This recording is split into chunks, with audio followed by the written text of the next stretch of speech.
नमस्कार। Future zone classes के इस यूट्यूब चैनल पे आप सबों का बहुत बहुत स्वागत है। तो चलिए आज हम लोग 12th physics current electricity section का बहुत बहुत बहुत ही ज़्यादा इम्पोर्टेंट सेक्शन डील करने वाले हैं, क्योंकि इसी क्रिचॉप्स रूल का यूज करके हम किसी भी कॉम्प्लिकेटेड सर्किट में घूम करके उसके किसी पार्टिकुलर ब्रांच में करंट, दो पॉइंट के बीच पोटेंशियल डिफरेंस, किसी एक पार्टिकुलर पॉइंट का पोटेंशियल वगैरह वगैरह निकाल सकते हैं। किसी भी अनबैलेंस्ड सर्किट जो कि विचेस्टर ब्रिज का अनबैलेंस्ड कंडीशन आता है उसमें भी हम इक्विवेलेंट रेजिस्टेंस वगैरह इसी फंडा का यूज करके निकालेंगे। तो चलिए देखते हैं कि क्रिचॉप्स का रूल क्या है। क्रिचॉप्स लॉ, क्रिचॉप्स के दो लॉ हैं। पहला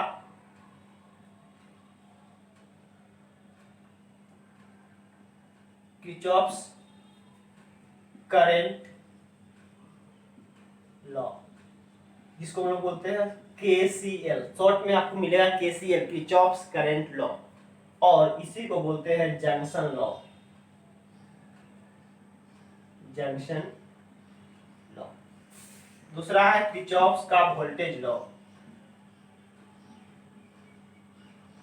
जिसको हम लोग शॉर्ट में यूज करेंगे KVL। ये प्रचलित नाम है KCL and KVL, क्रिचॉप्स current law, क्रिचॉप्स voltage law, क्रिचॉप्स voltage law, और इसी को बोलते हैं मेश लॉ, और इसी को बोलते हैं लूप लॉ। तीन नाम है, वोल्टेज लॉ या मेश लॉ या लूप लॉ, किरचॉफ्स का करंट लॉ या जंक्शन लॉ। सही। ये क्या है दोनों लॉ? एक्चुअली ये सब एक्सपीरियंस बेस्ड लॉ है, इसके कोई प्रूफ नहीं है। सर्किट देखा गया, एक्सपीरियंस किया गया, देन प्रोवाइड कर दिया गया अपने को पढ़ने के लिए। जरा गौर से देखेंगे। पहला क्या है KCL? It works on the principle of conservation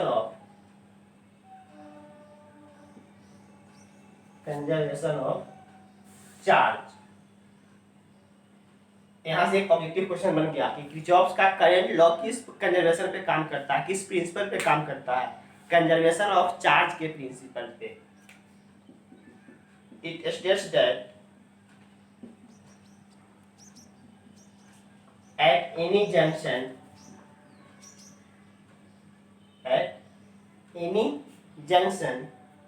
the algebraic sum of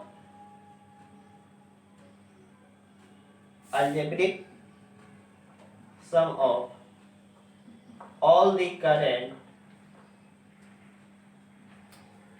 entering into the junction या meeting at the junction is equal to 0. At any junction, the algebraic sum of all the currents meeting at the junction is equal to 0. और इसको एक और statement के रूप में आप दिखा सकते हो। At any junction,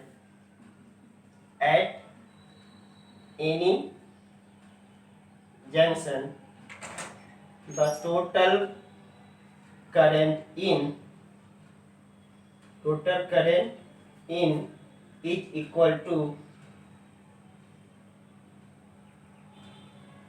equal to total current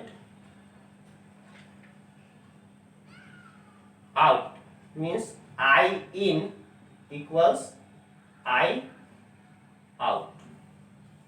किसी भी जंक्शन पे जितना करंट इन होता है उतना ही करंट आउट होंगे। तो एक्चुअली जितना चार्ज पर सेकेंड आया उतना चार्ज पर सेकेंड निकल गया। तो कंजर्वेशन ऑफ चार्ज तो बिल्कुल फॉलो हो रहा है। तो KCL का फर्स्ट लॉ, मतलब किरचॉफ्स का फर्स्ट लॉ क्या है? KCL क्या बोलते हैं कि किसी भी जंक्शन पे करंट का अलजेब्रिक सम आप जीरो करो, नहीं तो दूसरे स्टेटमेंट के रूप में बोल दो जितना करंट किसी जंक्शन पे इन हो रहा है उतना करंट आउट होगा। पहले स्टेटमेंट लिख के फिर आ रहा है।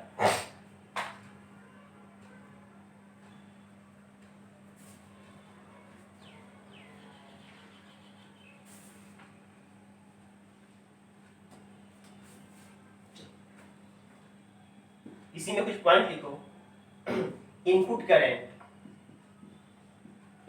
मतलब जो जंक्शन पे जा रहा है, input current is taken positive, output current is taken negative. जैसे मान लो अपने पास कोई भी जंक्शन है, इधर से करंट आया, इधर से करंट आया और इधर से करंट निकल गया। I1 करंट हमने लेके आया, I2 करंट लेकर के आया और I3 करंट निकल गए। I1 करंट इन हुआ, I2 करंट इस जंक्शन पे इन हुए और I3 करंट आउट हो गए। तो यहाँ आपको क्लियरली क्या दिखाई दे रहा है, I1 plus I2 is equal to I3। I1 और I2 मिलकर जितना इन हुआ है उतना आउट हो जाएगा। ये इसमें दिखाई दे रहा है कि I इन बराबर I out.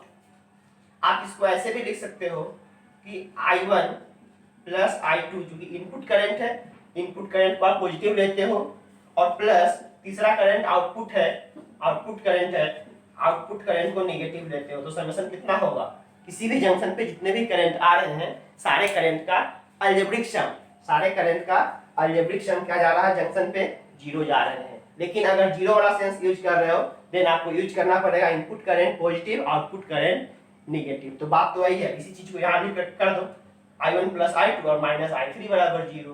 Input current positive लिखे हैं, आउटपुट करंट नेगेटिव लिख दिए, पूरा का समेशन क्या कर दिए, जीरो। तो इनसे ज्यादा बढ़िया आपने को लिखना कि जितना करंट इन हुआ उतना करंट किसी भी जंक्शन से आउट होंगे। आप सेकेंड एग्जांपल देख लो। जैसे मान लो इस तरीके का अपने पास कोई जंक्शन है, तो यहाँ से करंट आया I1, करंट आया I1, यहाँ से करंट आया I4, यहाँ से करंट निकला I3, यहाँ से करंट निकले I4। I1 इन हुआ, I4 इन हुए जंक्शन पे, I3 आउट हुए और I4 आउट हुए। मतलब इस जंक्शन पे अगर आप लगाओगे KCL क्या मिलेगा, I1 प्लस I4, ये करंट इन हुआ है, I1 plus I4 current in हुए हैं और I3 sorry I1 I4 I2 कर दो इसको, I2 I1 और I2 क्या हुए, सॉरी I1 और I4 क्या हुए हैं, इन हुए हैं और I2 और I3 क्या हो रहे हैं, आउट हो रहे हैं। I2 और I3 आउट हो रहे हैं। तो जितना करंट इन हुआ है इस रास्ते से करंट इन हुए और इस रास्ते से करंट आउट हो जा रहे हैं। तो जितना करंट इन उतना करंट आउट किसी भी जंक्शन पे। ये है किरचॉफ्स का करंट लॉ और ये वर्क करता है कंजर्वेशन ऑफ चार्ज पे। दो एग्जांपल छापिए।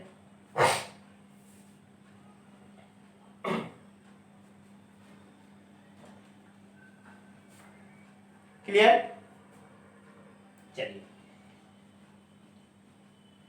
अब आइए किरचॉफ्स का वोल्टेज लॉ। दूसरा है किरचॉफ्स का KVL, किरचॉफ्स का वोल्टेज लॉ, या इसी को बोलते हैं किरचॉफ्स का मेश लॉ या किरचॉफ्स का लूप लॉ। ये क्या है, it works on the principle of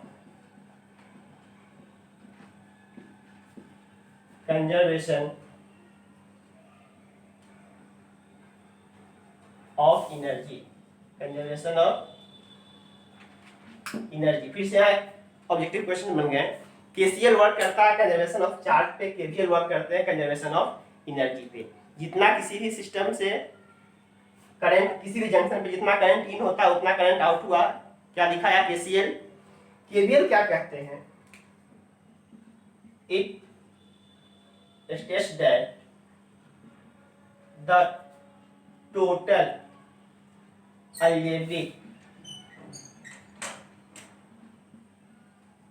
sum of potential difference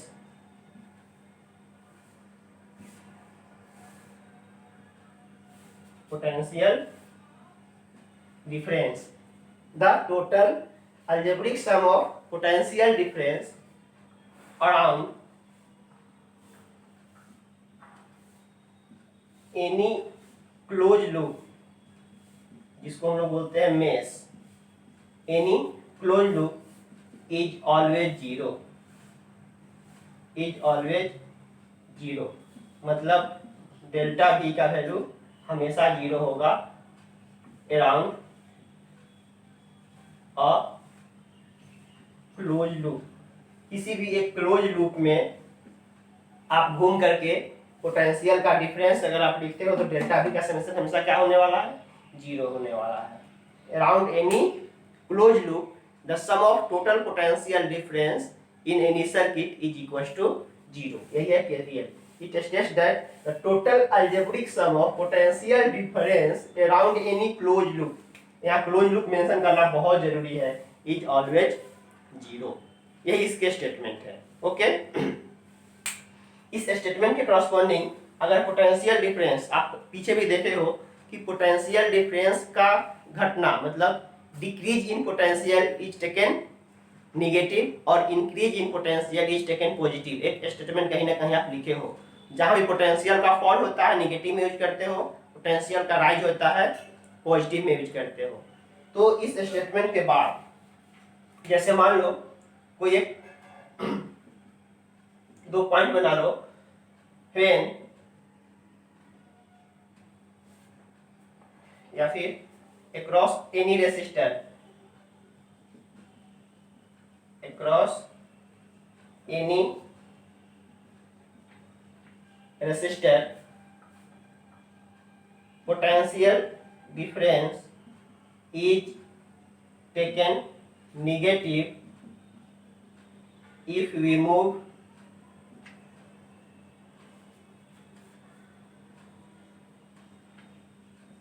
along the direction of current, along the direction of current।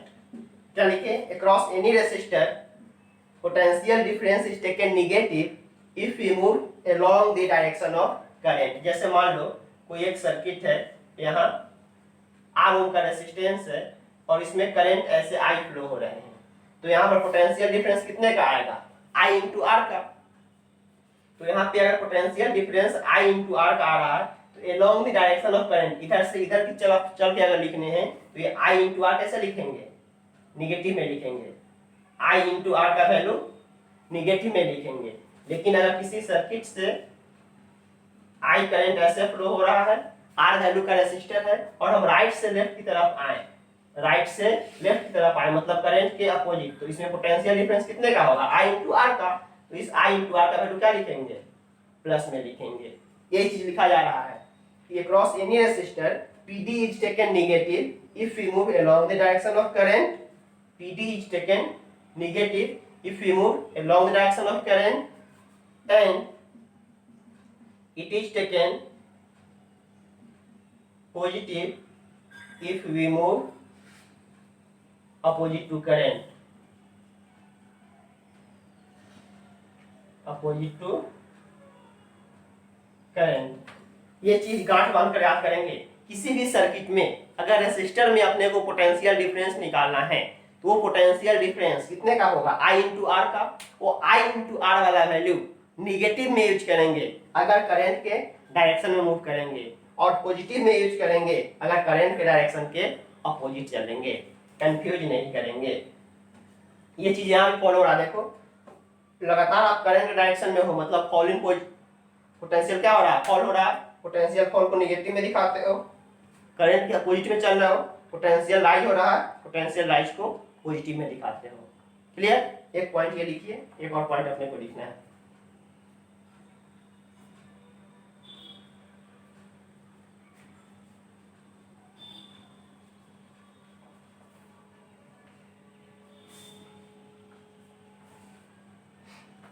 एक और पॉइंट इसके बाद आप लिखोगे,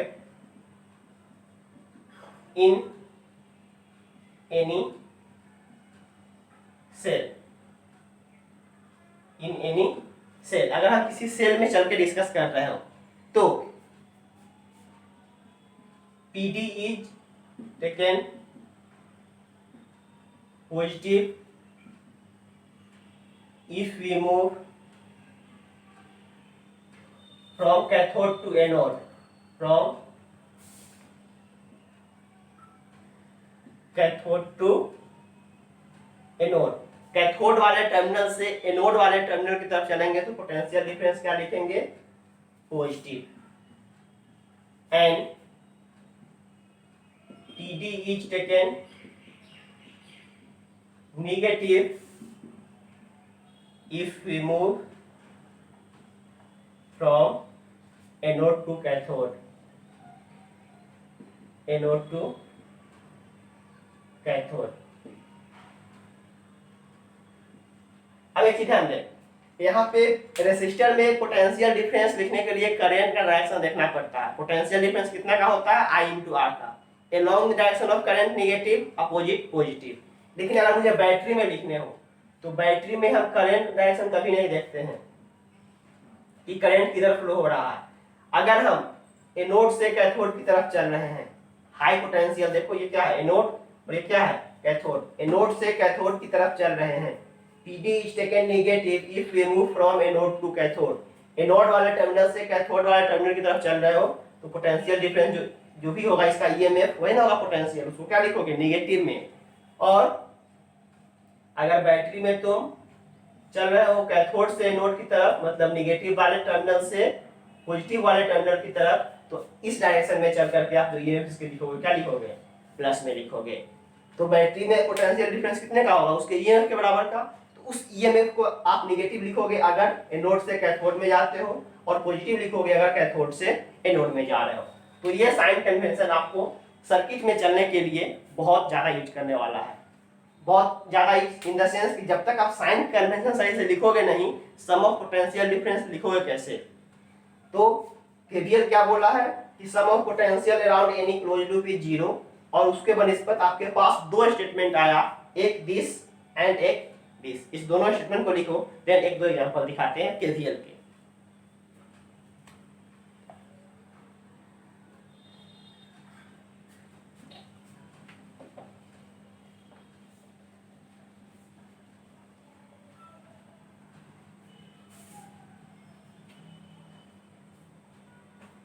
जैसे आप मानो सिंपल मेरे पास एक यहाँ रेसिस्टर है 2 ओम, या 2 ओम नहीं, हम R1 से काम करते हैं। यहाँ R1, यहाँ एक बैटरी लगा हुआ है, EMF है E1, एक यहाँ दूसरा रेसिस्टर लगा हुआ है R2, और यहाँ पर एक बैटरी लगे हुए हैं E2। एक बैटरी है E1, एक बैटरी है E2, R1 और R2। अब यहाँ पे बैटरी का कॉम्बिनेशन वगैरह सही में कंफ्यूज कर जाओगे। हम मान लेते हैं कि इसमें करंट ऐसे जनरेट हो रहा है, करंट ऐसे जनरेट होगा क्योंकि पूरा एक ही वायर है, तो करंट ऐसे जनरेट हुआ तो डेफिनेटली करंट ऐसे ही चलेंगे। हम क्लॉकवाइज डायरेक्शन में करंट को निकाल दिए हैं, यहाँ से करंट ऐसे बन करके आ रहे हैं, क्लियर। आई करंट इस तरीके से क्लॉकवाइज में करंट घुमा दिए। हम एक वंस अराउंड सर्किट, मान लो मुझे घूमने का मन है, हम इस पॉइंट से स्टार्ट किए चलना, अप्लाई KVL,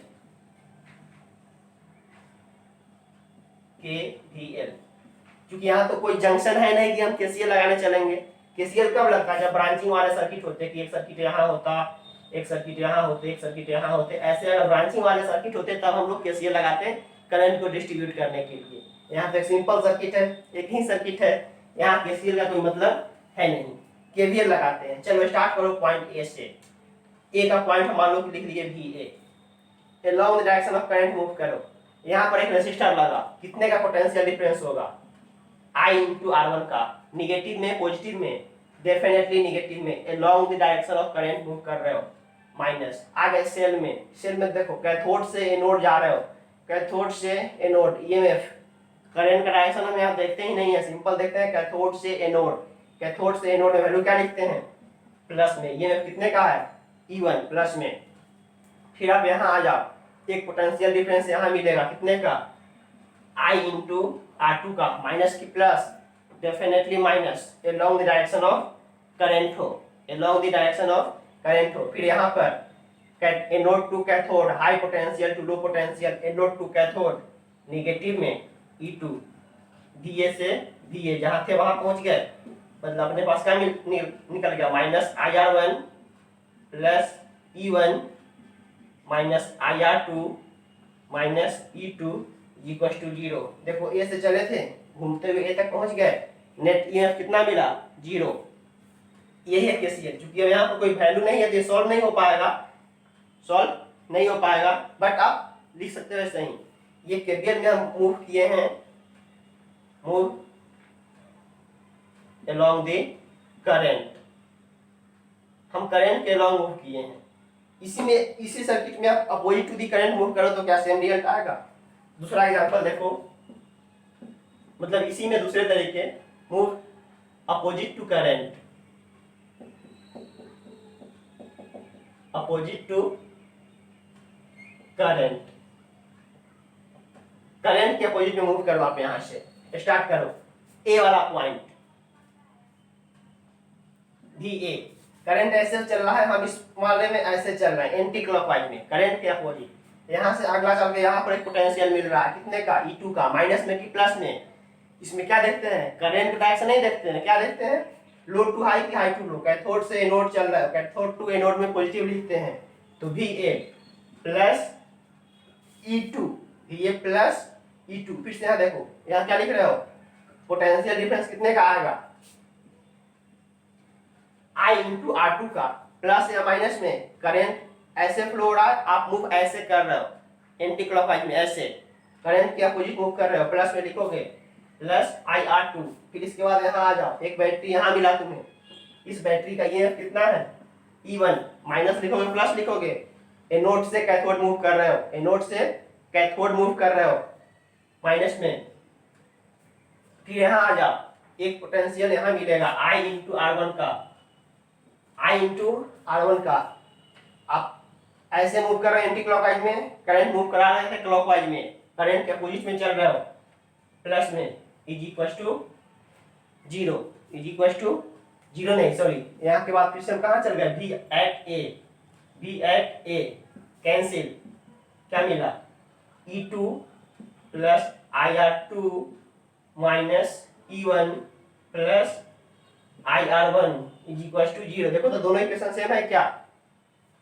यहाँ से माइनस कॉमन जैसे ही निकालोगे, माइनस कॉमन निकालोगे, वैल्यू क्या हो जाएगा? E1 माइनस E2, और ये दोनों वैल्यू माइनस में हो जाएंगे, minus IR1 minus IR2 is equal to 0। E1 minus E2 minus IR1 minus IR2 is equal to 0। देखो तो दोनों रिजल्ट सेम है, E1 minus E2 minus IR1 minus IR2 is equal to 0। कोई matter नहीं करता है आप करंट के उल्टा चल रहे हो, करंट डायरेक्शन में चल रहे हो। इसमें एक चीज और होती है कि आप करंट जैसे मन करे वैसे एज्यूम कर सकते हो, क्लॉकवाइज, एंटी क्लॉकवाइज, किसी बैटरी से। चूंकि देखो यहाँ पर ये बैटरी करंट निकाल रहा है, तो इस बैटरी में करंट जा भी रहा है, तो ये दिमाग मत लगाना कि सर करंट तो बैटरी से निकलते हैं, जा कैसे रहा? पॉसिबल है, दोनों बैटरी उल्टा जुड़ा हुआ है। ये बैटरी अगर ज्यादा पावरफुल होगा तो इसके करंट निकल के इसमें घुस जाएंगे, मतलब ये होगा डिस्चार्जिंग वाला केस और ये हो जाएंगे चार्जिंग वाला केस। क्लियर है क्या? तो यही है केवीएल लगाने का तरीका। हम सर्किट में घूमते हैं, जहां जहां पोटेंशियल हमें मिलता है उन चीजों को हम राइट डाउन करते चलते हैं। कैसे? along direction of current, resistor में पोटेंशियल डिफरेंस IR का निगेटिव में, अपोजिट चल रहे हैं तो पॉजिटिव में। बैटरी के लिए करंट का डायरेक्शन हम नहीं देखते हैं, एनोड से कैथोड में निगेटिव, कैथोड से एनोड में पॉजिटिव। आई होप ये केसीएल और केवीएल समझे होंगे, बाबू समझने पड़ेंगे, अदरवाइज केसीएल और केवीएल पर क्वेश्चंस आएंगे, आप फंसाओगे, मुझे पता है। तो ट्राई करो, कोई भी सर्किट बनाओ और उसमें केसीएल और केवीएल लगाने का कोशिश करो, क्योंकि आगे चल के ओम्स लॉ लगाना ज़्यादा डिफिकल्ट हो जाएगा। ओम्स लॉ पे आप ढंग से क्वेश्चन कर नहीं पाओगे, क्योंकि ओम्स लॉ एक सिंपल सर्किट के लिए आता है, कॉम्प्लिकेटेड सर्किट में ओम्स लॉ आप जल्दी लगा नहीं पाओगे। तो सबके लिए एक ही तरीका है, केसीएल और केवीएल लगा करके सर्किट में करंट निकालना और पोटेंशियल निकालना। ओके, तो जो भी क्वेश्चन होता है फटाफट से सॉल्व कीजिए, जो प्रॉब्लम होता है सेंड कीजिए, डिस्कस किया जाएगा और ईमानदारी से पढ़िए इस लॉकडाउन पीरियड में। ओके, तब तक के लिए बाय।